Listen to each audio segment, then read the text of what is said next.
Big Ten preview part 3. Dan Rubenstein. We made it all the way through parts 1, parts 2 in the can. Go back and listen to them to get the big picture, contender tiers and emerging storylines. Go back and listen to part 2 so you can hear us talk about Ohio State and Oregon and Michigan and Iowa and a bunch of other teams. Today we've got the balance of the conference. 9 teams left, which means Penn State, USC, Nebraska, Rutgers, Purdue, Maryland, Wisconsin, Washington, and Michigan State. Great. 9 to go in this enormous college football power conference that is still known by its original name, the Big Ten, which is a little bit outdated, but still at least has some charm to it. How are you, my friend? Are you ready? I'm ready. I'm excited. I'm enthusiastic. You did forget to mention that if you want to hear our 2024 Notre Dame preview, I did it in about 17 and a half seconds on part 1, I want to say. I know you did it. And that's... Do not lead people astray. These are, in many cases, ardent supporters of this show. There will be a much longer Notre Dame preview coming up after this. I thought it was pretty thorough. And people are going to listen. Notre Dame people, not every Notre Dame person is going to hear my 17 and a half second preview and say, look, Notre Dame deserves a lot more than that. But it wasn't bad.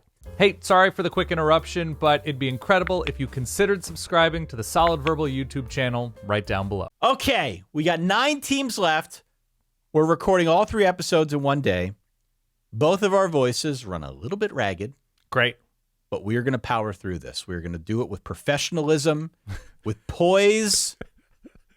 You act like what we do is hard. It like is not we are crossing like the 91 mile mark on the ultra marathon that is audio podcasting in temperature controlled rooms. Right? This is our Willis Reed game. I feel like I've been studying this though for an eternity because there are 18 teams. That's true. Put so many hours of research into this, and the fact that we've made it to part 3 is definitely redeeming. Where should we start? Where would you like to start our coverage here today? Let's start with the Pittsburgh Pirates and turnaround year for Andy Van Slyke, first and foremost. Okay. Where are we starting? Let's start with Penn State. Can we do that? Would that be so bad to do? I got my Roar Lions Roar shirt on, man. I'm ready. Okay. I'm ready for this Penn State season. The over-under is 10.5. They were 10-3 a year ago. Very, very good team for sure. The frustration, of course, with Penn State was more of the same, right? They're great against everybody on the schedule except for the best teams on the schedule. I don't know about you, but I'm feeling 10-2. That's the, I think, siren call for all things Penn State. It's at least been that way for the last couple of years. I view 2024 as perhaps the most pivotal year since James Franklin has got to Penn State. Wow. It is. Okay. It is. And it's for many of the reasons that I have described all throughout this offseason that I can go into detail about now. But Penn State benefits perhaps above all else by the new system with the expanded playoff. They benefit perhaps more than anybody else with the new divisionless structure of the Big Ten. The schedule for Penn State is spaced out pretty nicely. It gives them padding in between the headlining games, and this is a team that's got a lot back. Penn State should be a playoff team this year, full stop. Okay. Full stop. In my opinion, if they are not in the playoffs, this is a huge disappointment. Huge missed opportunity, and I don't know what happens next. Got to make the playoff this year. So the conversation in 2024 begins there and continues with James Franklin's 2 new coordinators. One, Andy Kotelnicki, who was hired away from Kansas, was kind of the hire of the cycle on the offensive side.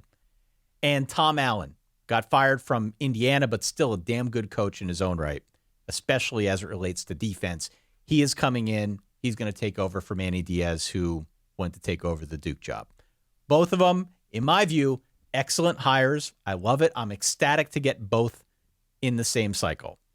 Each guy, though, is in a little bit of a different situation. Sounds a little counterintuitive, granted. I feel like Tom Allen's got more pressure on him because probably the defense needs to stay at an elite level if they're going to make any kind of serious run at this thing. And they lost some difference makers to the NFL. Let's be clear about that. Tom Allen needs to step in, needs to hit the ground running in this defense.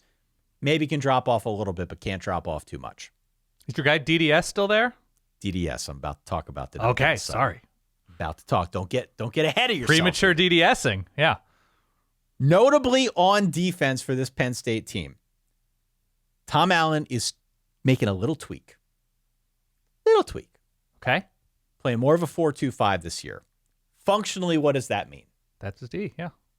Functionally, it means that they're swapping a linebacker for a safety. Hybrid safety. Or a hybrid. Yeah. The lion position, whatever they call it. Everyone's got a name for it now, right? I think it's a smart move, especially since they're moving Abdul Carter from linebacker to edge rusher. That creates a really good situation, I think, along that defensive line. I am very excited about the combo of Abdul Carter and Dani Dennis Sutton. I was so confident in Dani Dennis Sutton a year ago that I botched his name. Well, that'll happen. It is not Danny Dennis Sutton. It is spelled D-A-N-I. He says it deny. Yeah. Deny you the opportunity. We are denying all of these other Big Ten teams the opportunity to get a leg up on this defense. Okay. Beyond that, their top 4 defensive tackles are back. They're very deep up front. The danger on this defense starts in the trenches. Their line should be ferocious. If they're in danger at all on the defensive side, it's probably at corner, where they had a lot of turnover because Kalen King and Johnny Dixon and Daquan Hardy all went pro. This year they bring in A.J. Harris from Georgia, Jalen Timber from Florida to help plug some of those gaps. I could see it taking a little bit for those guys to mesh, but they're backed up by a really good set of safeties.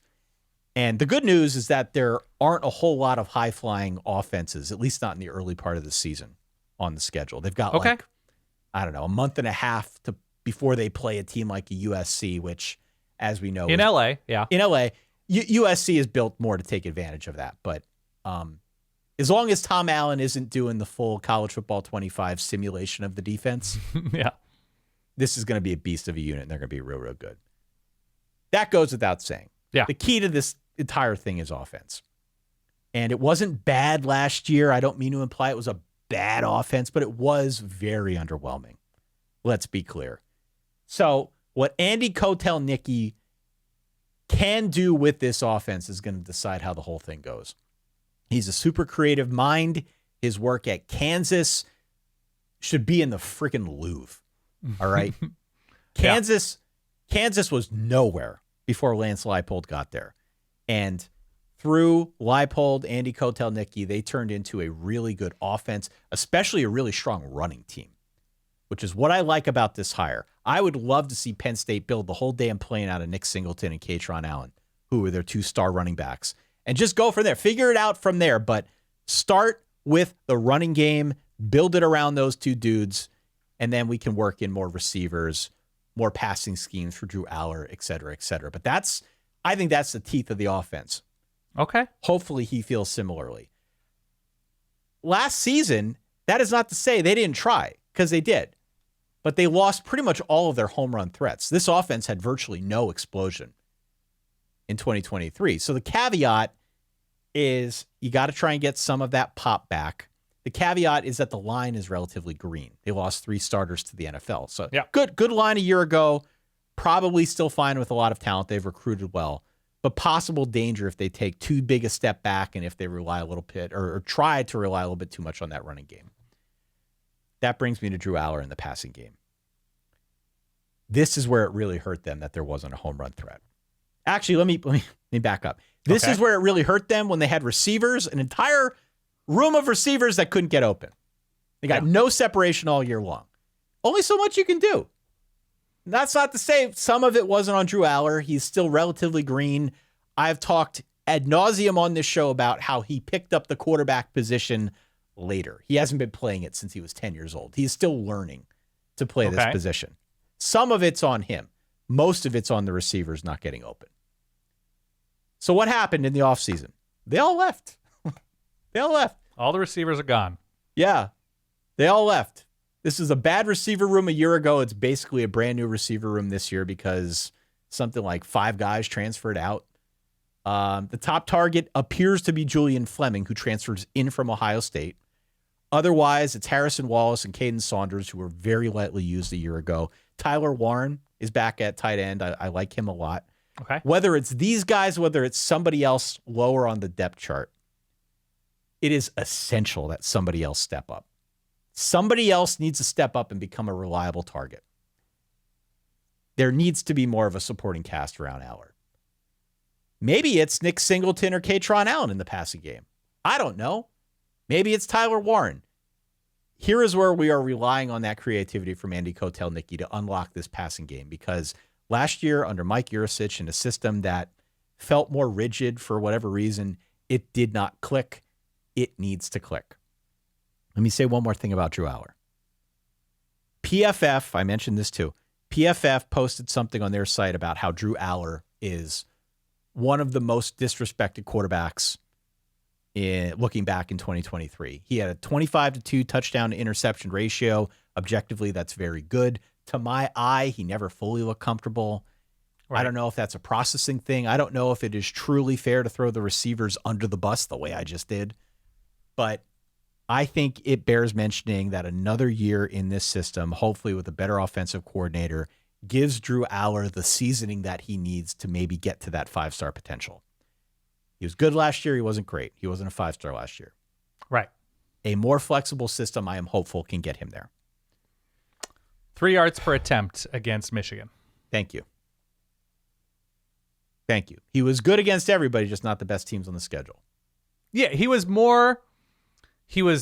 I would appreciate how safe he was. Not safe, but like clean. Responsible. 2 interceptions, right? He was responsible. But here's the thing, Dan. Yeah. If you come in, and maybe this is the part that wasn't fair to Aller. Okay. When you come in as a 5-star, people look to you to win games. Yeah. They look to you in a game like that Michigan affair or Ohio State or any of the bigger teams on the schedule. Even at home, no head coach against Michigan.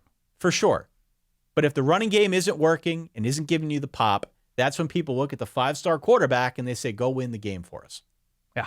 And he was not able to do that, either because he was not ready or did not have the skills or did not have the receivers, but the passing game was not good enough for that. So they got to fix that. They got to get better. They don't need to necessarily be the Mike Leach air raid this season, but they have to offer a second pitch. Yeah.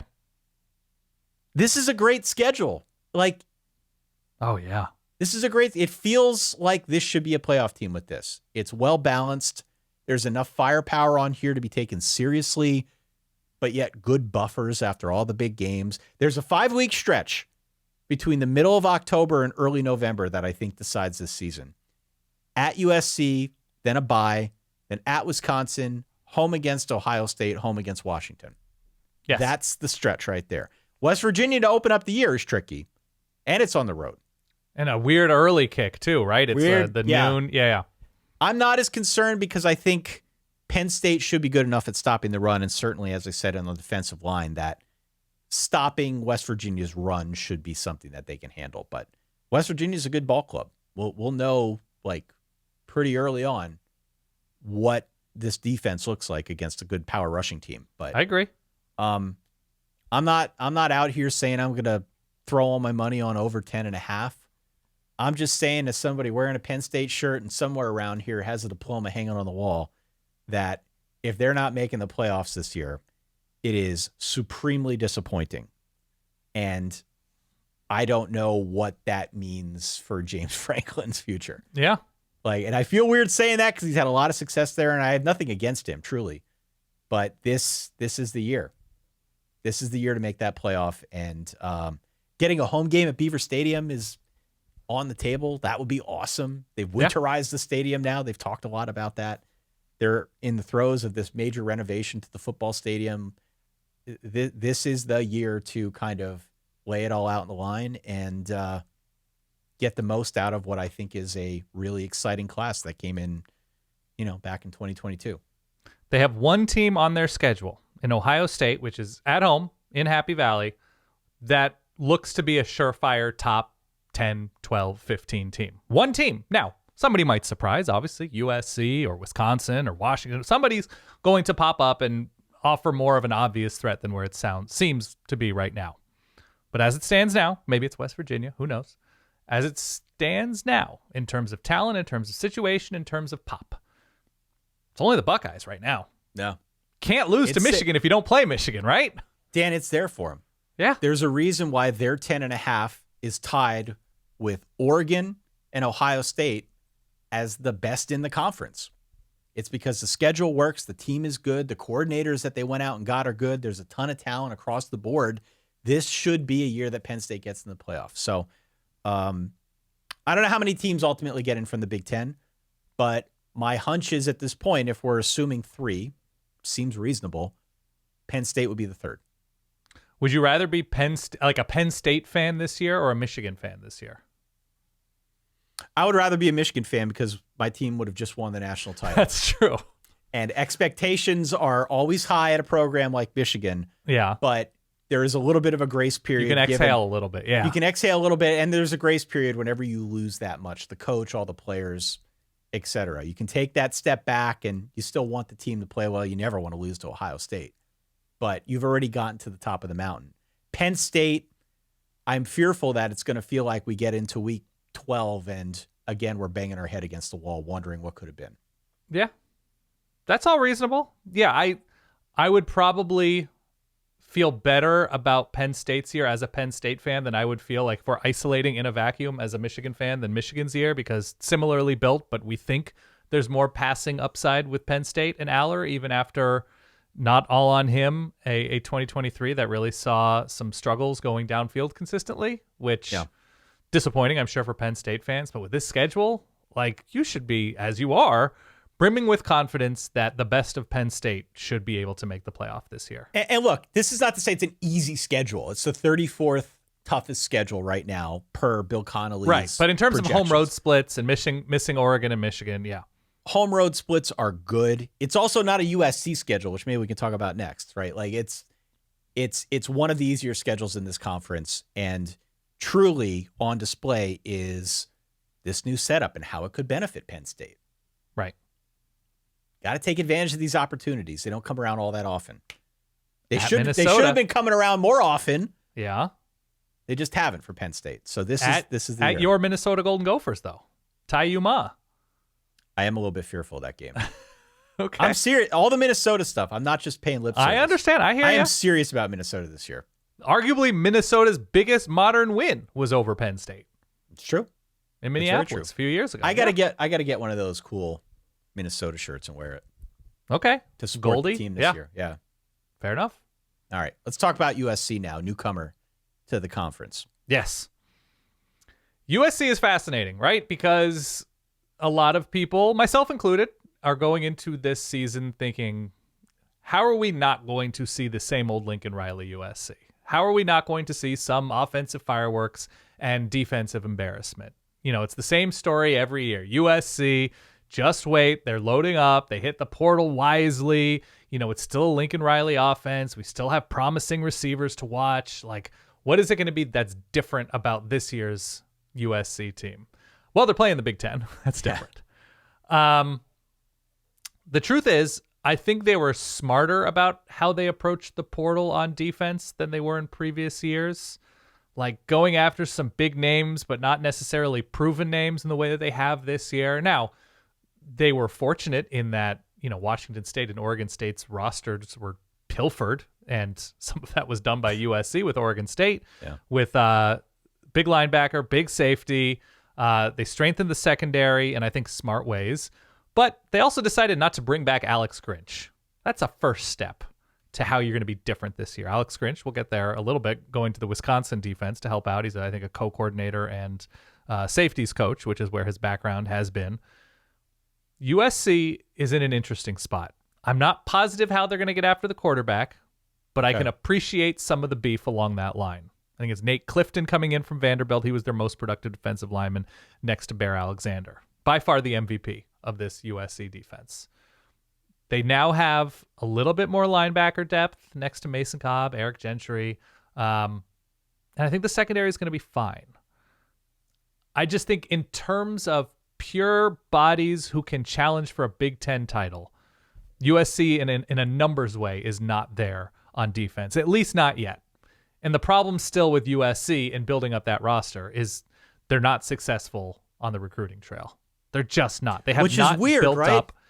it's a little bit weird, and Trojan people and Lincoln Riley has talked about it a little, that they've taken a while to get their like NIL situation in order and having different factions, but he is adamant that things have improved there.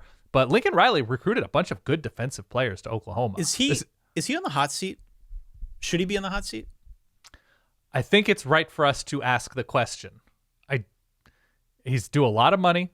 There's a lot of hype around him still, but if he doesn't deliver this year with even more attention being on USC entering the Big Ten, I think it's a worthwhile question.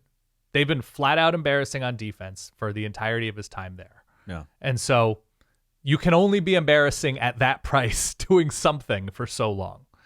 So, yeah, I think it's worth a conversation if they're not remarkably better, markedly better this year on defense. On offense this year, their line was disappointing last year. They lose one of their tackles. He transfers to Oklahoma, I believe. Their right tackle, who I don't think was particularly effective last year for the Trojans. Not many people along this line were effective. Their left tackle scoots over to center. They're bringing in some more youth along the line. I think they're going to be okay. I really like the running back they brought in from Mississippi State, Woody Marks, I believe.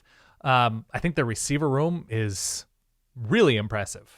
Right, it's Deuce Robinson, former 5-star, Jacoby Lane, Zachariah Branch, Mekhi Lemon. Like, there are actual dudes in this receiving room. The question then is, what does the offensive footprint look like? How is, we assume, Miller Moss? What is he going to look like? Not just in a bowl game against Louisville, but against a much more difficult schedule than USC and USC's offense is used to. And alluded to this a little bit last year, but like, they were a 500-ish team last year during the regular season, and they built up that record. I think they lost their final 5 of 6. Those early wins, you're talking about like crazy bad Stanford, crazy bad Nevada, crazy bad Arizona State. Like, they built that up, the wins that they did have, sort of unimpressively in terms of opponent quality.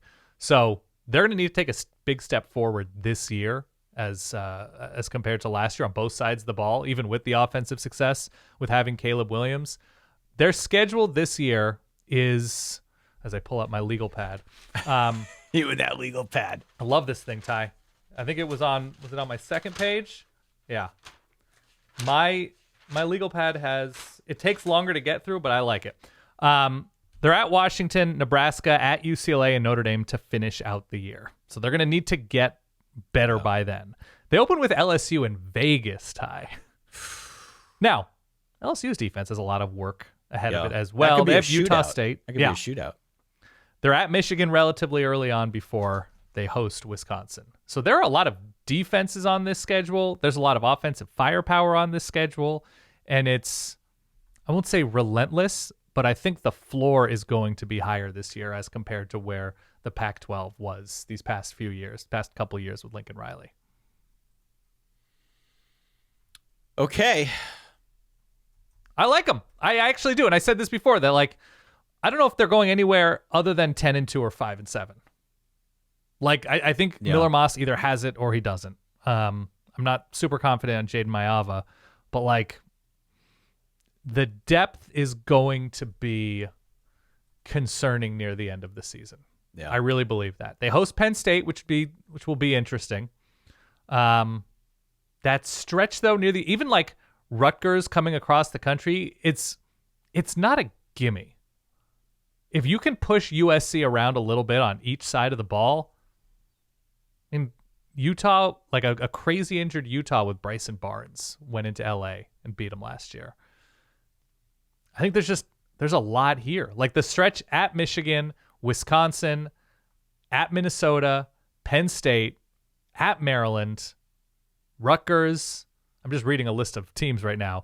At Washington, then you get a bye before Nebraska, UCLA, Notre Dame. Like, I don't know if this team is built for it, man. I really don't. And I think the defense will be improved. I think the offense might even have a chance to be improved. What is realistic for Dan Lynn? What would you consider a success for Dan Lynn as he comes in? Because he was kind of like the big hire, and you know, it made headlines that he was hired away from UCLA to run this operation now. They got 9 starters back off a defense that I won't play my Mr. Softy sound or Mr. Softy sound. We're already pretty deep into this conversation, but they were kind of soft. Realistically speaking, is it a points per game thing? Is it a line of scrimmage thing against the run? Like what is it specifically that you'd be looking for? And if we got 6 weeks into the season, you'd be like, oh yeah, this is better. No conversation about USC's defense.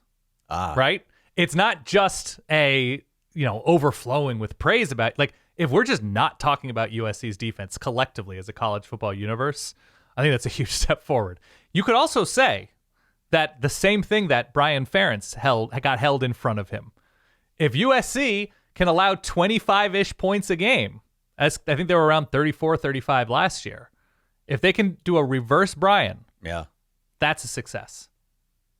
USC 25 fans a game would take that in a heartbeat. Yes.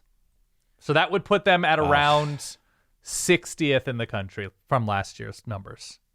That'd be great. Last year they were 121st at 34.4. All right. That's USC. So I actually like, if Miller Moss works out, he was accurate. He threw a bunch of touchdowns against Louisville in the Holiday Bowl. If he works out, they're going to win a bunch of games. If the defense is okay, they're going to win a bunch of games. And I think the defense, and it's not just Danton Lynn, right? It's Eric Henderson up front, bunch of NFL experience. Matt Entz, the North Dakota State coach, coaching linebackers. Doug Belk, who was at Houston, super well regarded as a secondaries coach. I think the defensive coaching staff is really good. I don't think they've built up the actual roster, both through recruiting and in the portal, enough to make me feel good about the defense fully on this schedule. Okay, let's talk about Nebraska now. Let's do it. 5-7 last year under Matt Rhule. I think as I went back through, it was way better than I expected.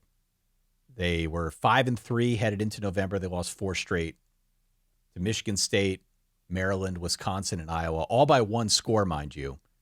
Could have made no offense, basically. Yeah, no offense. They were a dreadful half team. They were 104th in SP Plus offense, 6th in SP Plus defense. They needed a quarterback. They needed better line play, and I am hopeful that they are going to get both this season.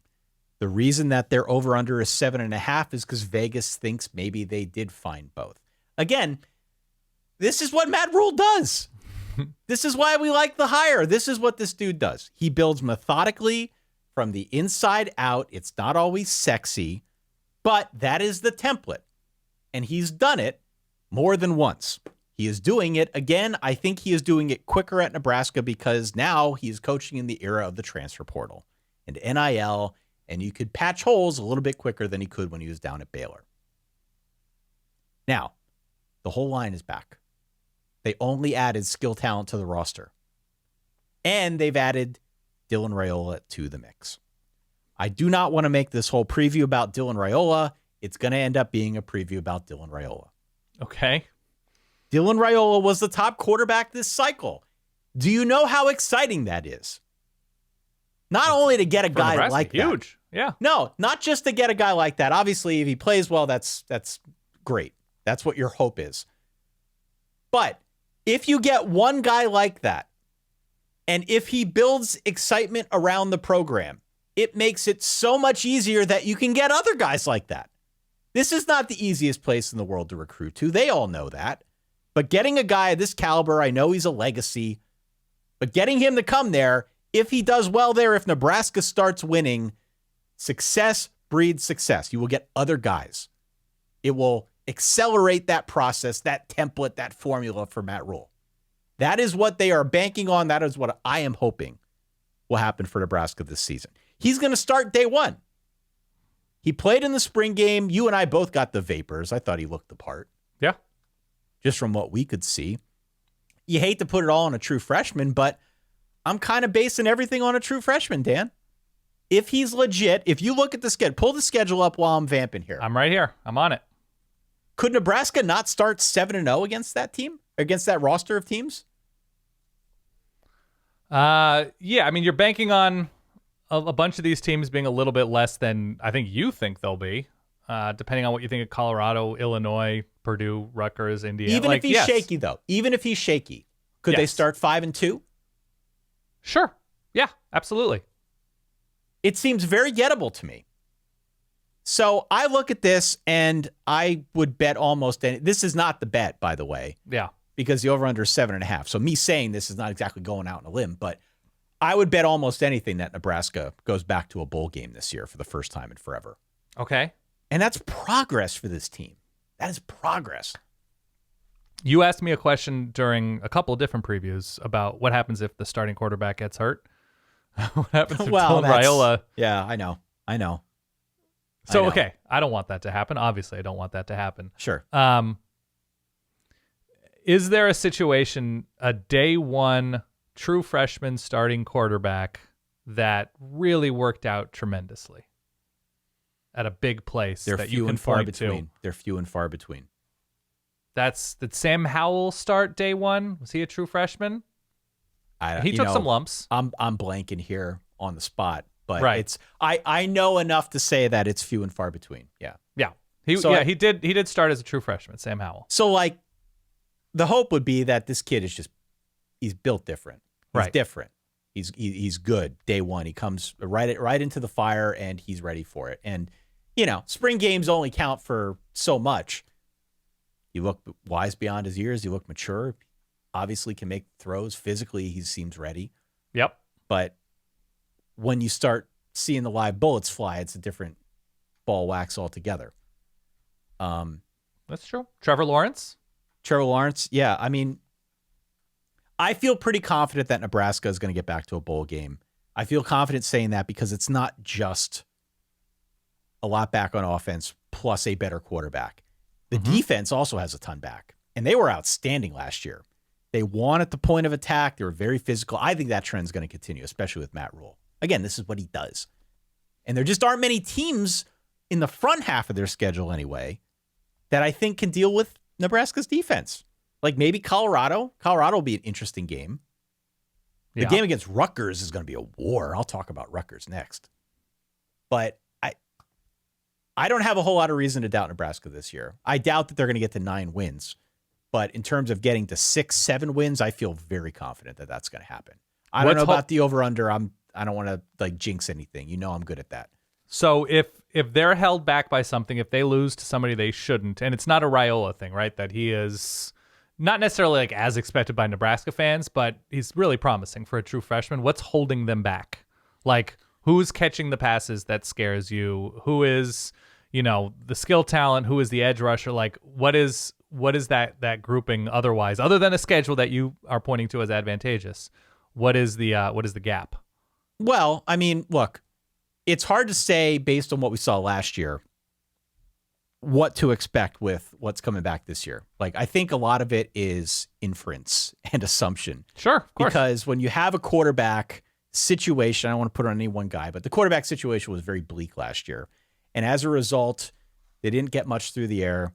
The line play was equally as bad a year ago. I mean, that might have been the catalyst for at least part of why offense was so bad a season ago. It just affected everything. And so now coming into this year, like I look at what they have coming back and I feel somewhat optimistic that they're going to run the ball better. I feel somewhat optimistic that with some of the talent that they have gotten out wide, they'll be able to pass it better.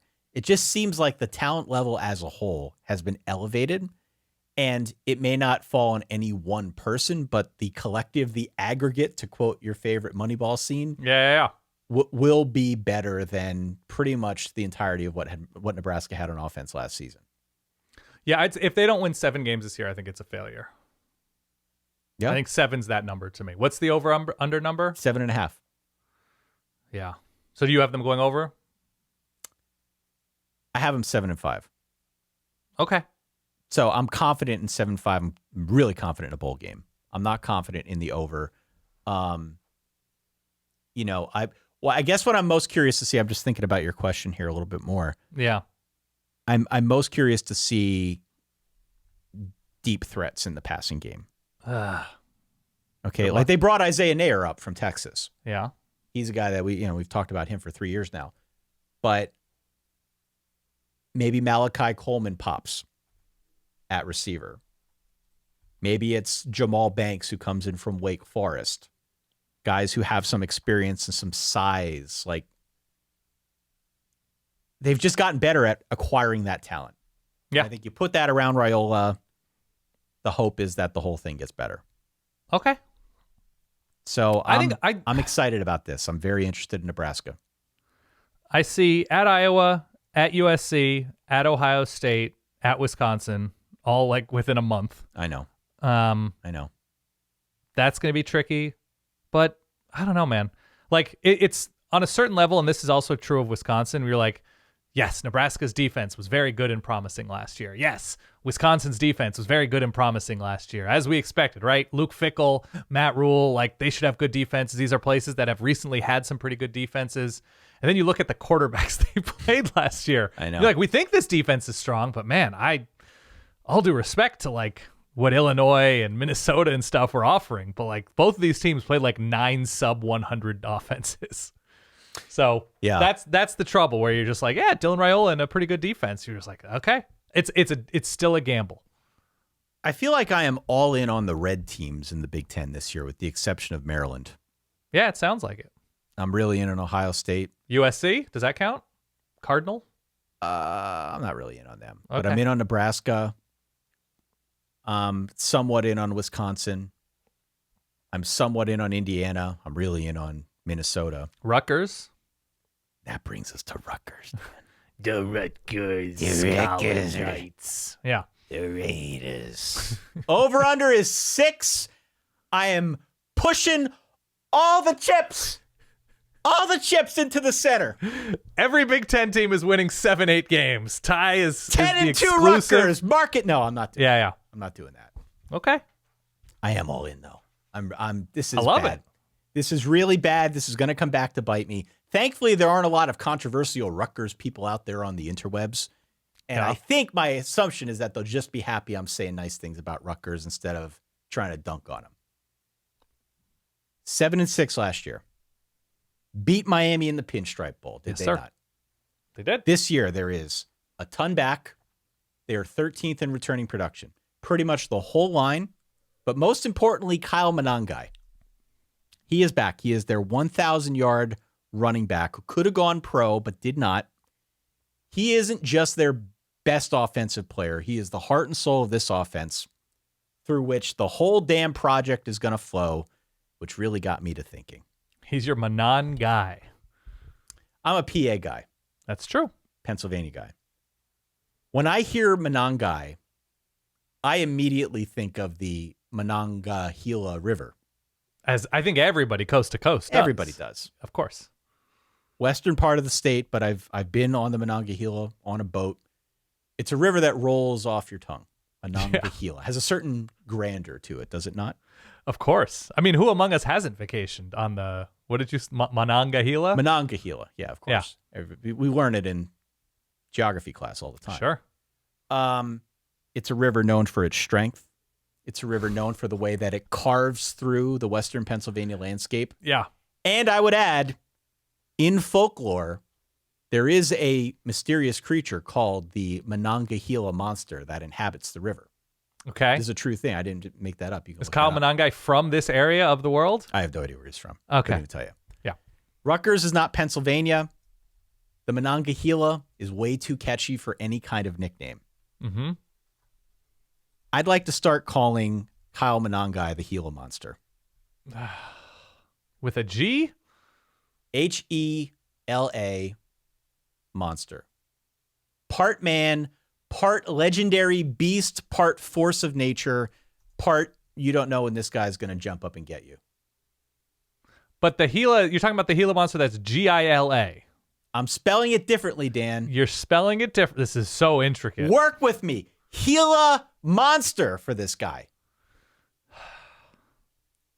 Okay, he's from Roseland, New Jersey, not terribly far from West Orange and right around the Montclair. corner. Yeah, sure, of course. Okay. Gila monster. Are you with me on this endeavor? Ty, of course I am. I don't understand Gila. it, but I'm here to support you in your I endeavors. don't think you need to understand it. It's more of an abstract concept. Yeah. Man, it's really a stretch. I'm gonna tell you that this is you really had to take me for a journey to get there. But okay, people in Western PA are going just ape shit over this nickname. The Rutgers fans, the Rutgers faithful gathering at a bar in Pittsburgh are losing their minds at this idea. Yeah. Gila monster. Okay. Continue. What else? What else is there to say? I don't schedule-wise, defense-wise, where are they mashing up? They have a lot back in the form of Christian Dremel out wide, who, if he pops, we can start calling him the Dremel tool. That's another one. Rutgers has a bunch of these guys. Nassim Bradley, who transferred in last year, but the NCAA didn't let him play. He's eligible this year. And now their quarterback is Ethan Kaliak-Manis. So I mentioned him when I talked about Minnesota in part 2. I think he has to elevate the passing game more than it was last year under Gavin Wimsatt. He just has to. He has to. Okay. He can't be worse. Gavin Wimsatt was not very good as a passer. This guy's better. And I think that's the reason why Wimsatt transferred, because he knows that Ethan Kaliak-Manis, the Greek rifle, as we call him, the Greek freak on this show, he's got to be better. Rutgers is dangerous because they are built specifically to line you up and beat your brains in with the Gila monster. And now they've got a quarterback in Kaliak-Manis, transfers in, reunites with Kirk Shiraka. I should have had the sound on the board. I didn't put it on the board. Shiraka. Yeah. Thank you. Reunites with his former offensive coordinator, Kirk Shiraka. I think they will be targeted in how they use the pass, but I think they will be better at using the pass to make this offense a little bit better. So he's also mobile enough that he can get out if they need to move the pocket. I think Rutgers is seriously a danger if they can find a passing game. If they can find a passing game, in addition to what they're going to do with Kyle Monangai, a.k.a. Gila Monster in the ground, that makes this a pretty dangerous team.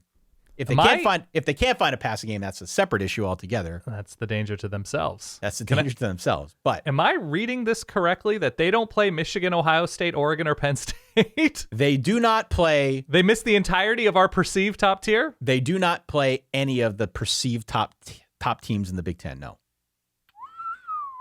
Okay, 8 starters back on defense, could finish as a top 20 defense. I'm just saying, man.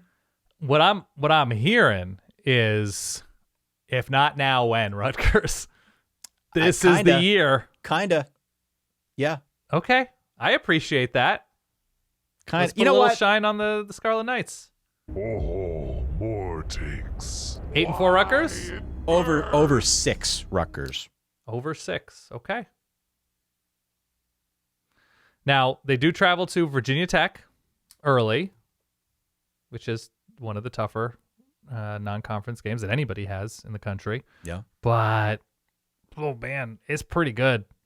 At SC, at Maryland, at a retooling Michigan State. You think SC wants to play the Gila Monster? You think that defense is built to contain the Gila Monster? We've had a lot of people, a lot of running backs get a lot of exercise against some recent USC defenses. Okay. They're going to play slow and low to the ground and be annoying as all get up. Okay. But they're going over that 6. I thought you were going to go something like Kyle Driver or something like that with like just a closer connection to his name. I require a storytelling journey when I'm coming up with my names, much like the Duke of Hazzard, Alan Lazard. Okay. Fair enough. But that's like a quick little Chris Berman style nickname. What's wrong with the Gila Monster? You just got to make a couple connections to it. People have to appreciate the topography of Western Pennsylvania, which has nothing to do with the corkboard and the yarn, and I know Rutgers or this specific player. I told this one to Solid Wife Kate. You know, I've Hated been it. consulting with her on all of my nicknames. Yeah. And she didn't say anything. She just looked at me and shook her head. Yeah. I don't. The Monongahela that was part of her vows not, as well. Yeah. It wasn't. We talked about the Monongahela and the vows, of course. Yeah. She's like, that's not even. It's not even in that state. No. It isn't. But now it is. The Gila Monster is in the state of New Jersey. Can't wait. I need to rest my voice. What do you want to talk about next? I've been yelling too much. I guess let's talk about who Rutgers ends their storied season against, which would be Michigan State. I think Michigan State's pretty fascinating. They lose 99 players to the portal. Is that the actual number, or is that just what it felt like? No, it might as well be. I think it's like 38. Okay. It's a lot of dudes fleeing East Lansing. So, I like Jonathan Smith as a coach a good deal. I think he's savvy for what he does hiring, what he does recruiting, what he does in the portal. I think he gets a lot out of his rosters. And he's shown it these past couple years. I like that he's a Chris Peterson guy. There's just a lot to like about him. Everybody I know that has been around him has really great things to say. He's got an uphill battle this year. I like Aiden Childs, one of the most valuable players in the portal, given what he showed as a true freshman and the eligibility he has left these next couple of years. They lost a lot of guys. Yeah. This is one of the most absolute disappointing, worst offenses in America last year. Not an Aiden Childs offense, not a Jonathan Smith offense. I think the assistants are solid. Brian Lindgren is going to run the offense for Sparty, and Joe Rossi coming over from Minnesota is going to run the defense. They've been aggressive in the portal, especially up front on defense. The numbers aren't there. I don't think the numbers are there this year. I think it's going to be a disappointing year. They need a lot more offensive pop. I think there's a little bit of promise at running back, but the receiver room needs improvement. I just think the defense needs a full overhauling. So, but there's 10 starters back on defense. Like, it's not great. A fully new cast of characters. It was a bad defense, but yes. No, it'll be an improved team. It will be an improved Okay. defense. It's just a numbers thing right now. How do you feel about this over under a 5? I guess I can pull up the schedule. It felt kind of high to me when I saw the number at first. So they have Maryland early on, but in terms of non-conference, FAU, Prairie View A&M, Boston College. They need to win all three of those. Yeah. After that, their stretch of, hey, welcome to the Big Ten and welcome to East Lansing, Jonathan Smith. Ohio State, Oregon, a bye, Iowa, Michigan, with both Oregon and Michigan on the road. Wow. If they win the 3 non-conference games, which is a big if, I think at Boston College for where Michigan State is could be challenging. But let's say they win those 3 games.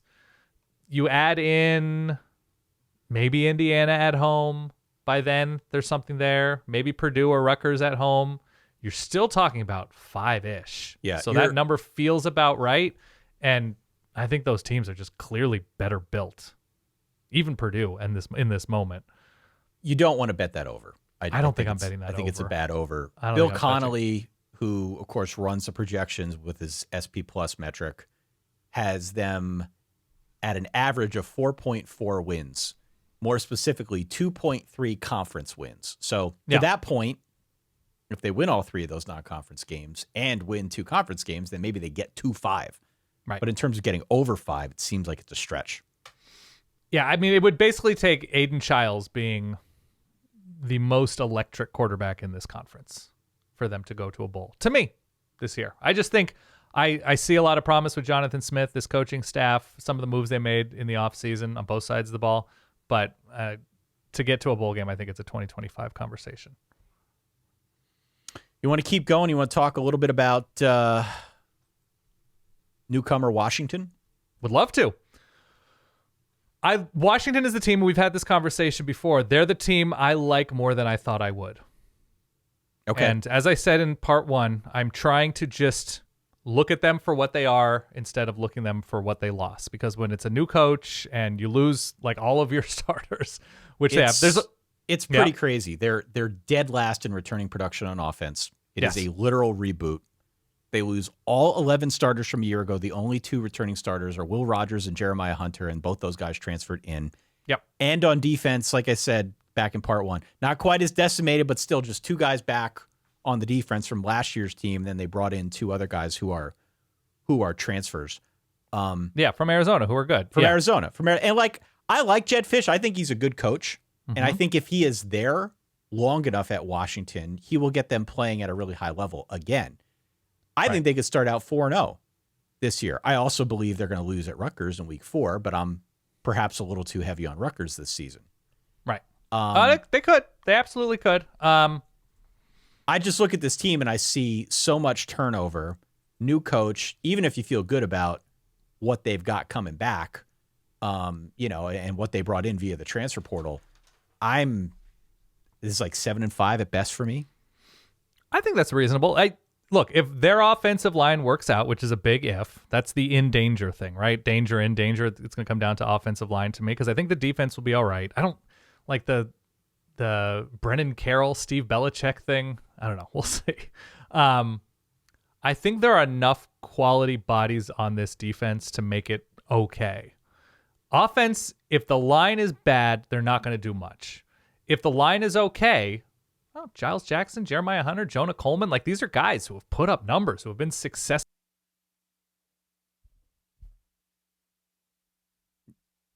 Cal with Jeremiah Hunter, a successful team, but like, yeah, right. I like where they're at. I really do. It's going to take a minute to get this line. Jedd Fisch is recruiting, so you're talking about 25, 26, if he's still there. I like the direction. I think they're pointed in the right way. Will Rogers is a real quarterback. I think you're right to say 7-5 feels about appropriate given what's returning, but there's still enough there that played significant snaps, especially on this defense, and that played for Arizona's much improved defense. I don't know. I don't hate them. I don't love them. I don't hate them. I think they're going to go to a bowl game. The non-conference schedule is now an Apple Cup situation. It's in Seattle, but not in Husky Stadium. It's where the Seahawks play. They're on the road a bunch in the meaty middle part of the schedule. The stretch of having, at Rutgers, going across the country, coming back to play Michigan, leaving again to play the Iowa defense on the road. It's going to be a tough November. USC at Penn State, UCLA at Oregon.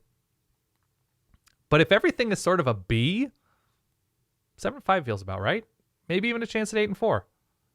But it's definitely going to be a pretty giant step back from where they were last year. I'm going to try my best this year to not make constant jokes about Jedd Fisch taking the Florida job when it comes open. They probably would appreciate that, Washington fans. I'm going to try not to do that. I've been doing that since the moment he took this job.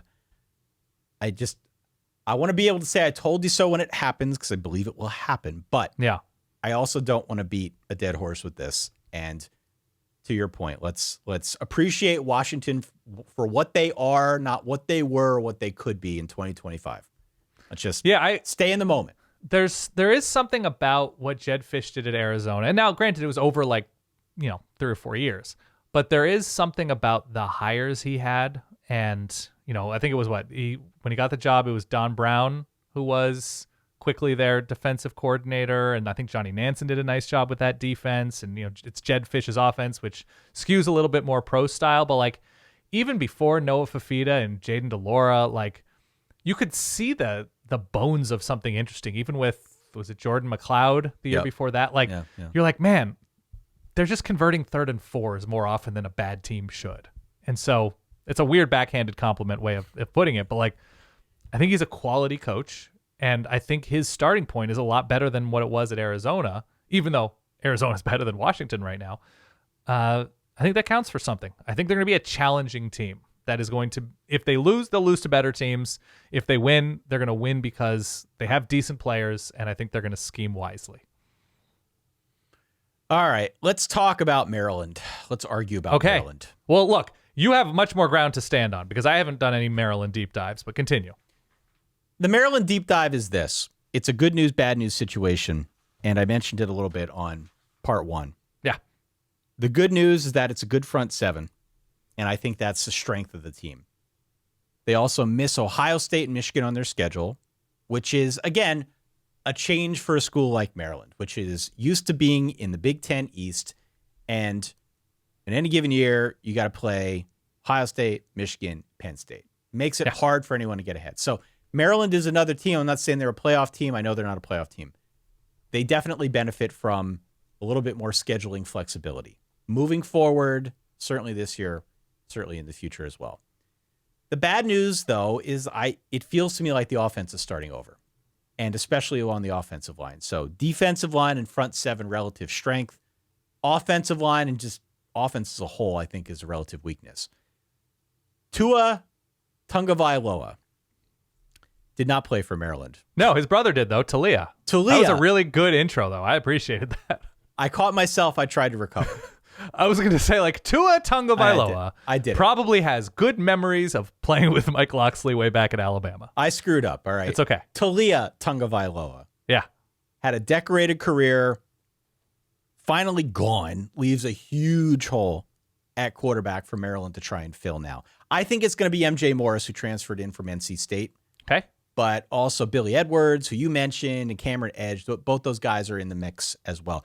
Whoever plays quarterback is going to have Ty Felton, Caden Prather out wide, which is a pretty good tandem, to your point. Taj Felton, yeah. Yeah. I feel okay about that.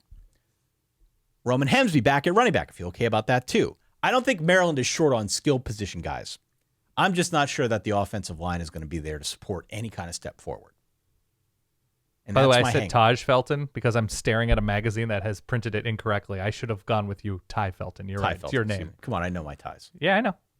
So that's my hesitation with the offense, the line. It's a line thing.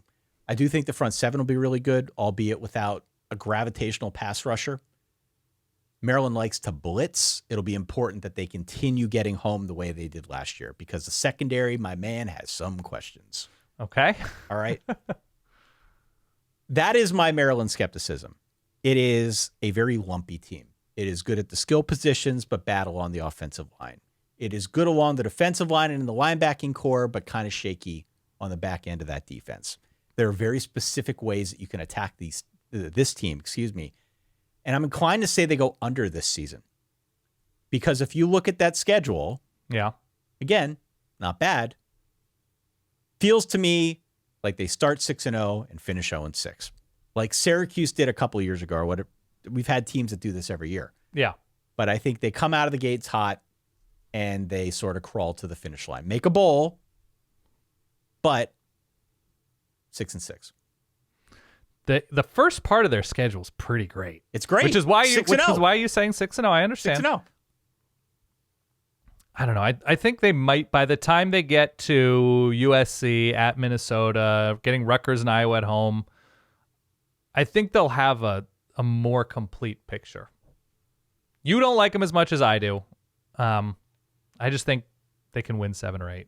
I really do. I don't think it's a bad team. And I feel like in part one, I almost alluded to the fact that they were a very bad team because I put them in a bad but spicy tier to start. And then we changed it to flawed but spicy. And they were near the bottom of the conference. And there is upward mobility here, but it is very line dependent. And whereas you can go out and get a transfer quarterback, a running back, a receiver, or an edge rusher, you can't really go out and just build a line in the portal. Dion tried it. It didn't work last year. Maybe it'll be better this year. Yeah, it should be. But that's my hesitation with the offense. I think there's going to be some growing pains there along the line. So no Michigan, no Ohio State, who they've given trouble to these past few years. They do have Penn State, which they always lose that game. Always. To James Franklin They and Penn go State. to Oregon. They travel to Back Eugene. half of the schedule. I'll read the full thing off. Please. UConn, Michigan State, at Virginia, Villanova, Indiana, and Northwestern. Those are the first 6 games. Okay. Maybe Michigan State's a little spicy with Aiden Childs. Maybe Virginia. You like Virginia. Maybe I think they're Indiana, fine. Yeah. Northwestern. I don't think these teams are going to be a train wreck. But again, the second half of the schedule is USC at home, on the road at Minnesota, on the road at Oregon, home against Rutgers, home against Iowa, on the road against Penn State. Yeah. No, I think that's all correct. Here's the other reason I feel pretty good about Maryland is when I'm sort of figuring out in my head, when I'm tinkering with what do I think about this? What do I think about that? I like to list out quarterbacks faced or that they will face. It's UConn, Michigan State, Aiden Childs, maybe. We'll see. Yeah. Anthony Calandria, Virginia, maybe. Yep. Villanova. Gave your boy Max Brosmer a lot of trouble last year. Rose before nose. It's Curtis Rourke in Indiana. Okay, maybe. It's Mikey Wright, Northwestern. We'll see. Miller Moss, we don't fully know at USC. We'll see. Max Brosmer. I think Dylan Gabriel will be very good. Rutgers and Athan. We'll see. Gila Monster. It's a Gila Monster team now. It's a Gila Monster team. Cade McNamara, Iowa. Yeah, we'll see. Yeah. Penn State, Drew Aller. Should be good. Just Should hand be the better. ball off. Just hand the ball off. Give the ball to Nick Singleton. That's all I want. I know. I'm just saying. Run it 70 times a game. That'd be great. I don't hate the quarterbacks faced if I'm Maryland. Okay. You're a Maryland next? believer. I'm going to close things out on my side with Purdue. Okay. 4-8 last year, Ryan Walters' first season. We got a comment from, was it Verballer Dan, who said that Ryan Walters is secretly jacked? Probably him. Yeah. I think he's got former player. Yeah, younger guy. Can he step in and play? He looks like he could. He's in his 30s. Yeah. That might be helpful. Do you especially remember on your defense. 30s? Do I remember my 30s? Barely. Yeah, it's a while ago. Yeah. I don't even know what I had for lunch today. Yeah. Ryan Walters, first year, it was a pretty big step back. The Jeff Brom era, it was 9 and 8 win seasons at the close of it anyway. For the last year plus, been a bit of a revolving door with transfers in this program. Ryan Walters has seemed to embrace the portal. Yes. And he's made some comments that he's supportive of it and he's trying to work it. And I believe him. I think that's legit. But at a program like Purdue, you're sort of at a disadvantage. And we saw it again this year with some of their players opting to go elsewhere, which I'll talk about here in a second. But if you look back to last year, what you see in the numbers is that this was a much better team on the ground than through the air. Even after going out and getting Hudson Card to come in and play. That was like the first thing Ryan Walters did. Went out and he signed Hudson Card. But still, this was a ground team. I think we'll continue to see the ground game be a focal point here. I think it could be a really big year for Devin Mockabee, especially with this offensive line. I think this is going to be a rushing offense this year. Now, when I say really big, I'm not saying Purdue is winning 8 games. I'm just saying I think that's the focal point, and I expect a good year for Devin Mockabee. Okay. Hudson Card is also back. Pretty much the whole line is back. Devin Mockabee, he's back to pretty much the whole receiver room transferred out. Yes. Led by Deion Burks, the aforementioned good guy on the offense who left. He went to Oklahoma. Yeah. So Ryan Walters did sort of a hot swap and replaced the transfers with other transfers. It's one of those deals where Phil Steele tries to be nice and says, despite losing their top 4, they might be more productive. Yeah. Okay. Maybe. Okay. I feel like I need to grow the mustache to say that, but I don't know what to expect from this passing unit, which is why I lean a little bit more heavily on what I know they can do on the ground, what I think they can do on the ground. That's fair. And then defensively, more of the same. They lose their best player, Nick Scourton, who transfers down to Texas A&M, which is a huge blow. Another situation where Ryan Walters trying to plug holes, trying to make upgrades via the portal. So at the risk of oversimplifying here, this is a defense that features a lot of transfers. They combine those transfers with Cole Brevard, with Yanni Karloftis. Yes, there is another. Great. With Dylan Thieneman, who was their breakout freshman star at safety last year. Defense will be all right. I think defense will be all right. But the problem is that the schedule's absurd. They have 5 games going into the It's year. ridiculous. Look at this. Look at the schedule. Oh my God. Yeah. I might have it up. Home against Notre Dame, home against Oregon, at Ohio State, home against Penn State. It's a great home slate. If you are a Purdue season ticket holder, Yeah, good can on see some you. good teams. Good on you. You're going to get to see the best that college football has to offer. Yeah. You're not going to win any of those games, but you're going to see some good ones come through West Lafayette. Purdue's in rebuilding mode, Dan. They're a couple years away. They're still trying to fully reboot. It probably means another year where they're better in some spots and worse in others. I don't know what to make of Ryan Walters so far. I think there have been some encouraging signs. I think there have been other signs that are problematic. You can't, like, Deion Burks transferring out, Nick Scourton transferring out. Like, there's not a great way to keep those guys if you're a Purdue. So Ryan Walters is going to have to hit in the portal, going to have to get good at doing so, going to have to take high school recruiting hopefully to another level, and going to need to work with what he has specifically on that defensive side of the ball to use that as something of a springboard. Okay. It's a tough. I mean, Look at the schedule. I mean, what is he supposed to do? yeah. It feels like 5 losses before. What's he supposed to do? Yeah. If you're Purdue and you lose guys like that, play teams like this, come on. Yeah. No, I do think it's smart, though, to say, okay, we are going to sort of focus most of our energies on building up this defense, even losing, the MVP, because that's the start of what gets you competitive. He made a quote, and I don't remember where I saw it. Maybe it was Brett Schiano with Pick Six, Okay. who I'm going to have on one of our bonus episodes, or may have already had on a bonus episode by the time people hear this. But he pulled a quote from Walters where he equated the transfer portal to investing on Wall Street. Okay. Maybe that fits, maybe it doesn't. But I think the general thrust of what Brett was getting at is this is a guy who embraces the portal and, understands its significance, especially at a place like Purdue, which I think is right. You don't want a young guy stepping in who's going to take an adversarial approach to that portal. It sucks when you lose guys, but you want somebody who's willing to go out there and recruit new blood to the program as well. So I am not willing to sell Ryan Walters yet. I think there have been some positive signs, but this is going to be a rough year. Well, here's the other good news, is when you look at where they were last year, they weren't terribly far off from being a bowl team. They lost winnable games, whether it was giving up the lead to, I think it was Fresno opening up the year. The Iowa game was totally gettable. They won the old Oak and Bucket game, I believe, last year. Yes? Mm-hmm. And there was one other game. I think it may have been it was either Northwestern or, it was Northwestern late, where they had a pretty decent shot at it. So just like, look, everybody has these games. Everybody loses close games. Everybody has all this.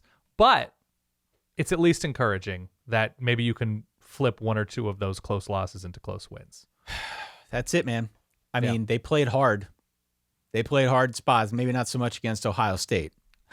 They randomly shelled somebody. Was it Minnesota? Maybe not so much against Michigan, but they scored 49 against Minnesota. Yeah. Yeah, they were scoring like 13 a game. They're like, let's drop 50 just for old time's sake on Minnesota. And they beat Virginia Tech. It was early for Virginia Tech. That's true.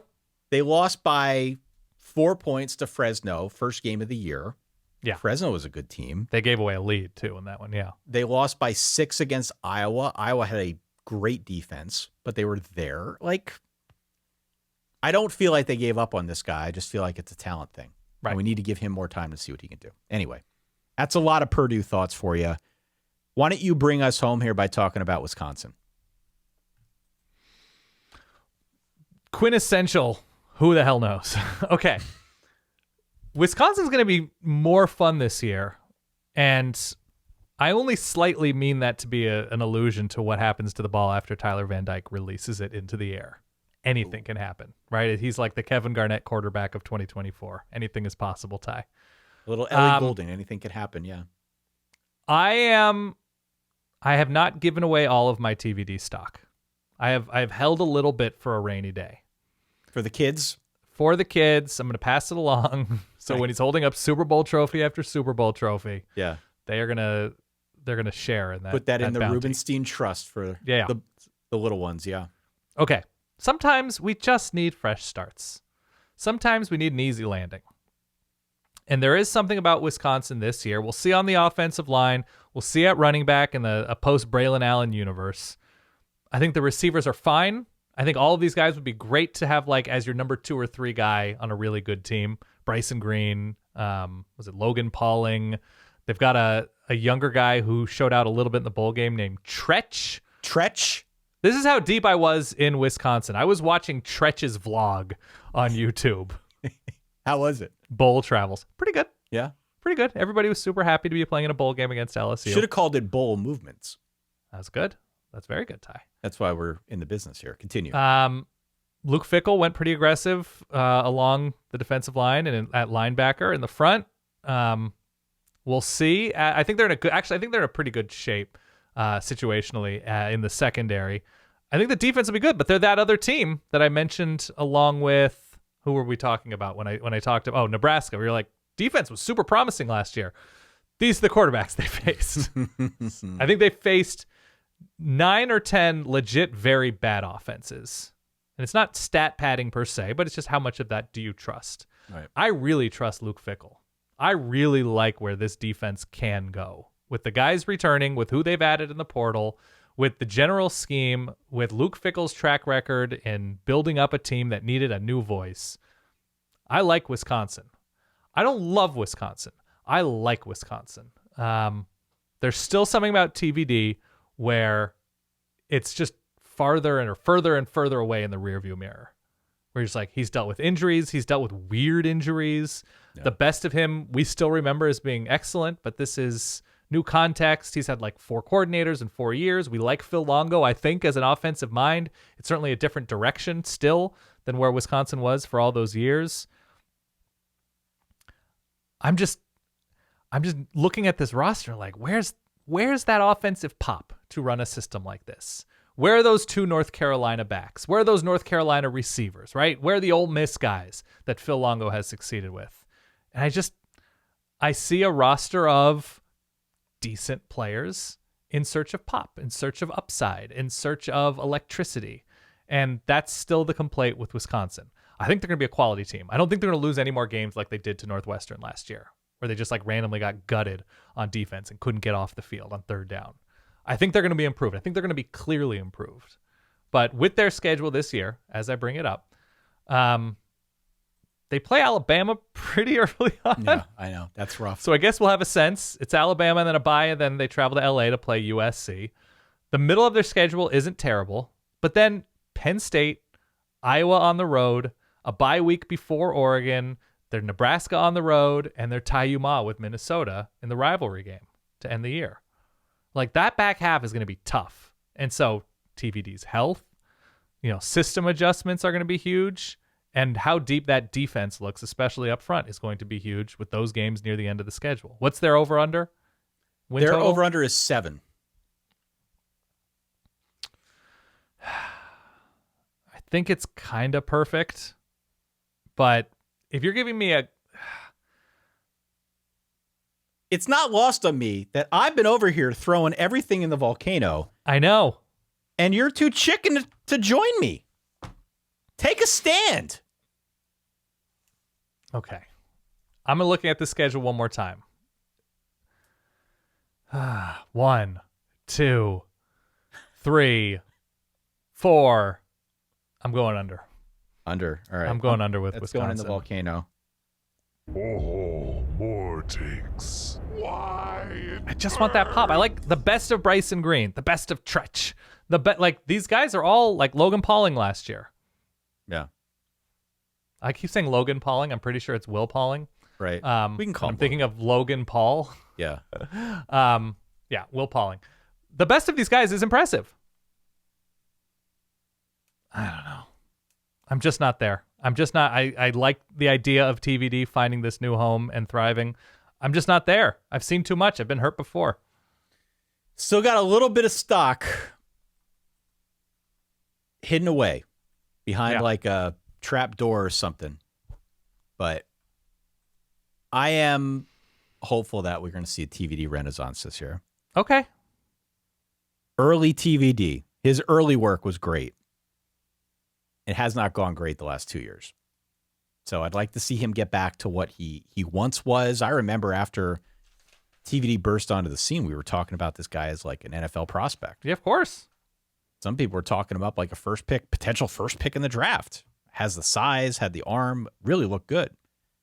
Just has not gotten back to that level. So if he can get anywhere close, that would be a huge boon, obviously, for Wisconsin and this offense and presumably what Luke Fickell is trying to build. But it does take a lot of blind faith to assume that he can get back there. His ceiling is higher than what Wisconsin has had in quite some time. I'll say that. I would agree with that. Yeah. And if and when he hits that ceiling, everybody's going to look better, right? It opens up the rushing game. It makes receivers look better, not than they actually are, but it helps receivers to hit their own potential, that they're catching balls in stride, that they have open field to play with. So that's not lost on me. I just, I've seen a lot. I've seen a lot in my time. All right. Well, Dan, that does it. We made it. Yes. Made it the full way through all 18 of these damn teams. Go back and listen to part 1, part 2, and part 3 if you are just tuning in for the first time.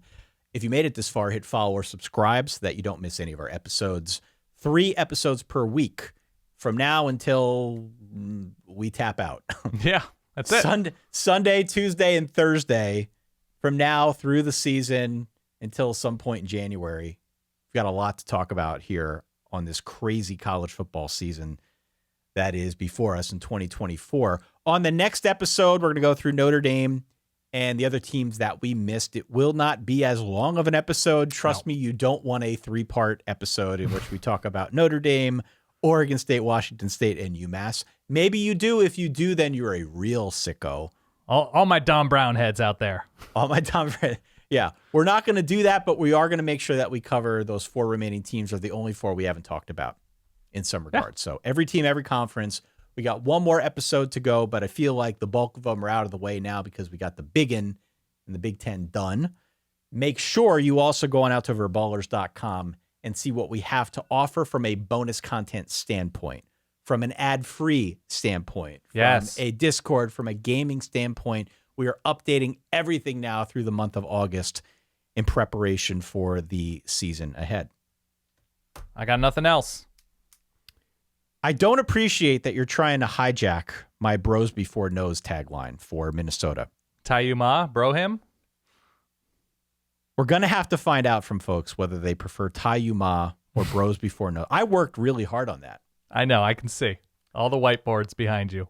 It's just, it was a labor of love this time. And I'm hesitant to put it to the side. So people are going to have to write in and let me know what they think. I personally prefer, in terms of your bad nicknames, you thinking that a Rutgers running back's last name vaguely sounds like a river nobody has heard of, and basing that nickname fully on that. That is not at all geographically relevant, even to you. Western PA might as well be 3 states away from where you live. It's only 5 hours away by car. Yeah, exactly. Only 5 hours. It's close. 5 short hours. Same state. Yeah. It's a full different region of the country, Ty. You live on the East Coast, and Western PA is basically the Midwest. Same state, Dan. We're all one here. Yeah, the great state of Pennsylvania. Yeah. Keystone State, right? Keystone State. Huh, there it is. Yeah.